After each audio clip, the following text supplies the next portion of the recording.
मेरे लहजे में जी हुजूर ना था, इससे ज्यादा मेरा कसूर ना था। ये लाइनें कुणाल कामरा पर बिल्कुल फिट बैठ रही हैं। कुणाल कामरा कोई दरबारी कवि नहीं थे। कुणाल कामरा सरकार के हित की बात नहीं कर रहे थे। और कहा भी जाता है कि जो साहित्यकार होता है, जो कलाकार होता है, जो साहित्य से जुड़ा होता है और जो पत्रकार भी होता है, वो शाश्वत विपक्ष का काम करता है, यानी सामने वाले पर टिप्पणी करता है। ऐसा पुराने जमाने में बहुत देखा गया है। रामधारी सिंह दिनकर की कविताओं के बारे में अगर बात करें तो रामधारी सिंह दिनकर सदन में खड़े होकर पंडित जवाहरलाल नेहरू के खिलाफ कविता पढ़ने का दम रखते थे। और अगर बात इतिहास की करें तो आप समझ सकते हैं, राजीव गांधी के रिक्वेस्ट पर बाबा नागार्जुन जब बैठे तो उन्होंने सीधे तौर पर कविता पढ़नी इंदिरा गांधी के खिलाफ ही शुरू कर दी कि क्या क्या हुआ इंदू जी क्या हुआ आपको, सत्ता पाते ही भूल गई बाप को। इस तरीके की कविता पढ़ने के हमारे कवियों के अंदर दम रहा है और हमारे राजनेताओं के अंदर यह सहनशीलता रही कि चुप होकर उसे सुनते रहे हैं। यही एक शुद्ध राजनीति और सही समाज की परिकल्पना हो सकती है।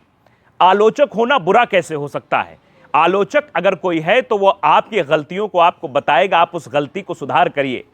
हमारे शास्त्रों में भी लिखा हुआ है कि निंदक नियरे राखिए आंगन कुटी छवाए, कि जो आपकी निंदा करता है उसकी कुटिया आप अपने बगल में बनाइए, ताकि वो निंदा कर करके आपकी कमियों को आपको बताए और आप अपनी कमियों पर सुधार करें और एक अच्छे इंसान बन पाएं। इस बात पर फोकस ना करके आप उसी पर हावी हो जाएंगे तो ये तो गलत समाज की परिभाषा हो जाएगी। ये हमारी भारतीय संस्कृति नहीं। आप जानते हैं कुणाल कामरा ने टिप्पणी की है और टिप्पणी कई लोगों ने भी की है। हमने आपको कई ऐसे इतिहास के भी व्याख्यान बताए जिसमें टिप्पणियां की जाती रही हैं और टिप्पणी करने से कुछ गलत नहीं होता है। आप समझ सकते हैं कि यहां तक कि राहुल गांधी को पप्पू तक कहा जाता है, अरविंद केजरीवाल को आत्ममुग्ध बौना तक कहा जाता है। कई बार राजनेताओं को कई तरह के शब्दों से भी नवाजा जाता रहा, कई कवि जो अपने मंचों से नवाजते रहे हैं। और आप जानते हैं कि सरदारों पर कितने जोक बने हुए हैं। क्या सरदार नाराज हो जाते हैं? क्या सरदार हर जगह जाकर एप्लीकेशन देते फिरते कि नहीं नहीं ऐसा हो गया? आखिर क्या क्यों मिर्ची लगी है? हुआ भी वही था जिस बात का जिक्र करते हुए कुणाल कामरा ने बातें रखी कि महाराष्ट्र में तो ऐसा कभी नहीं देखा था कि पहले बीजेपी से शिवसेना अलग हुई, फिर शिवसेना से शिवसेना अलग हुई, फिर एनसीपी से एनसीपी अलग हुई। यह हो रहा है, मतलब इसके पीछे षड्यंत्र है और वो षड्यंत्र देश के लोकतांत्रिक व्यवस्था के लिए ठीक नहीं है। कुणाल कामरा ने इसी पर 4 पंक्तियां लिख दी कि आखिरकार देश में क्या हो रहा है लोग समझे। लेकिन कुछ लोगों को ये पंक्तियां पच नहीं रही है। अब खार पुलिस की तरफ से मुकदमा दर्ज हो गया है अपना पक्ष रखने के लिए, भले ही कुणाल कामरा आएंगे। लेकिन इस दरमियान कुणाल कामरा को 400 से ज्यादा फोन कॉल्स आ चुके हैं। कुणाल कामरा को लगातार धमकी दी जा रही है। कई ऑडियो क्लिप वायरल हो रहे हैं कि आपने एकनाथ शिंदे के बारे में ऐसे शब्दों का इस्तेमाल कैसे कर दिया, आप पर तो कार्रवाई होनी चाहिए। इस तरीके की बातें भी कही जा रही हैं। कुणाल कामरा का कसूर सिर्फ इतना था कि जी हुजूरी ना थी। उसके बाद भी कुणाल कामरा ने प्रेस कॉन्फ्रेंस की और कहा कि मैं हिंदू हूं इसलिए यहां खड़ा हूं, अगर मुसलमान होता तो न जाने मेरे साथ क्या होता, मैं तस्वीरों में होता। उसका भी जिक्र हमने आपको कराया और बताया भी। तो आप समझिए जरा, स्वस्थ लोकतंत्र की परिभाषा क्या हो सकती है। यहां राजनेता सुनना पसंद नहीं करते हैं। आपको मैं इतिहास का एक और वाक्या बताता हूं। पंडित जवाहरलाल नेहरू के सामने पंडित अटल बिहारी वाजपेयी सदन में सबसे पीछे बैठते थे। शुरुआती दौर की यह बात है।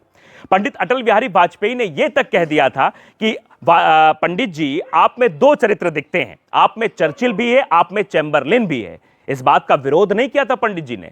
पंडित जवाहरलाल नेहरू ने पंडित अटल बिहारी वाजपेयी के कंधे पर कंधा रखा जब निकल रहे थे और कहा कि तुम बहुत आगे जाओगे, और आगे प्रधानमंत्री भी बने पंडित अटल बिहारी वाजपेयी।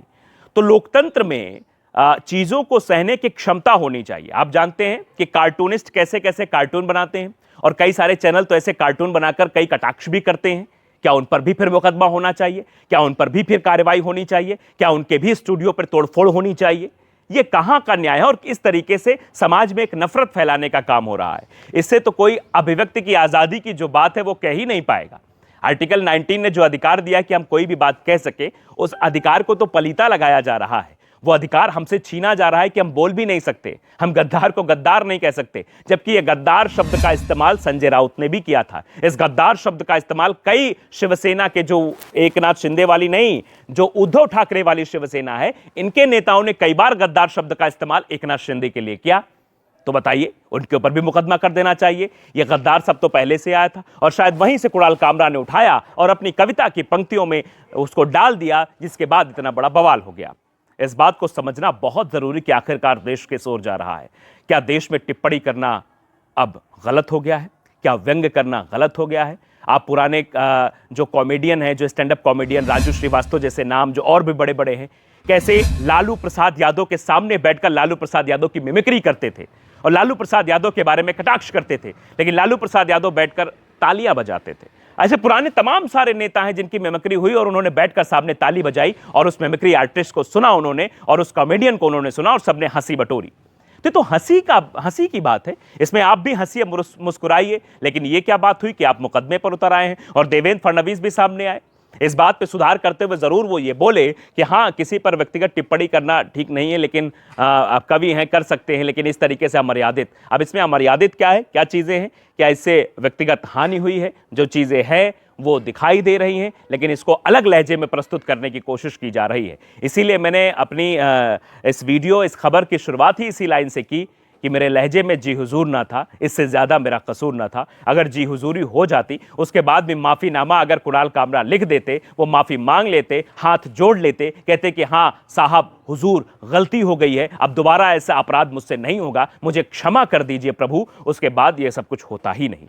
लेकिन ऐसा तो किया ही नहीं गया। शायद यही वजह है कि तिलमिला गए हैं एकनाथ शिंदे और तिलमिला गए हैं उनके कार्यकर्ता, जो अपने प्रभु के बारे में कोई भी शब्द सुनना नहीं चाहते हैं। जबकि स्वस्थ लोकतंत्र की परिभाषा यही है कि आपको व्यंग्य तो सुनना पड़ेगा अगर आप राजनीति में हैं, क्योंकि राजनीति के बारे में बाल कवि बैरागी ने बड़ी पंक्तियां कही हैं कि काजल के पर्वत पे चढ़ना, चढ़कर पार उतरना बहुत कठिन है, निष्कलंक रह करके ये सब करना। तो अगर आप काजल के पर्वत पर चढ़े हैं तो आपको कालिक तो लगेगी। फिर डर किस बात का एकनाथ शिंदे जी? इस बात को भी आप स्वीकार करिए कि आपको अगर गद्दार कहा जा रहा है तो इसके पीछे की वजह आखिरकार क्या है। इस वीडियो में फिलहाल इतना ही। आप और वीडियो के लिए हमें फॉलो कर सकते हैं, सब्सक्राइब कर सकते हैं। हम आप तक ऐसी खबरें पहुंचाते रहेंगे। नमस्कार।